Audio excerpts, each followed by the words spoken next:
લગ્ન પછી marriage certificate બનાવવું કેમ જરૂરી છે અને શું કામમાં આવે છે, ચાલો જાણીએ આપણે આ વિડીયોમાં। નમસ્કાર મિત્રો, સ્વાગત છે આપનું આપણી ચેનલ જનસેવા અપડેટ ઉપર। આજે આપણે વાત કરીશું મેરેજ સર્ટિફિકેટ વિશે, તો વિડીયોના અંત સુધી બન્યા રહેજો।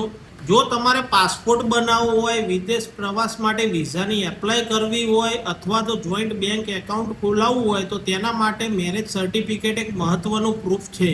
હવે આપણે વાત કરીશું ડોક્યુમેન્ટની। ડોક્યુમેન્ટમાં વર કન્યાના આધાર કાર્ડ, જન્મનો દાખલો, પાસપોર્ટ સાઇઝના ફોટા અને લગ્ન કંકોત્રીની જરૂર પડશે। આ તમામ ડોક્યુમેન્ટ રેડી કરીને તમારે નજીકની સબ રજિસ્ટ્રાર ઓફિસે જવાનું રહેશે અને સાક્ષી જ્યારે સહી કરશે ત્યારે તમારું મેરેજ સર્ટિફિકેટ રેડી થઈ જશે। મિત્રો, આ માહિતી હતી મેરેજ સર્ટિફિકેટ વિશે। જો તમને અમારો આ વિડીયો ગમ્યો હોય અને આગળ આવા અવનવા વિડીયો જોવા માંગતા હોય તો આજે જ અમારી યુટ્યુબ અને ઇન્સ્ટાગ્રામ ચેનલ જનસેવા અપડેટને આજે જ સબસ્ક્રાઇબ કરો। ધન્યવાદ।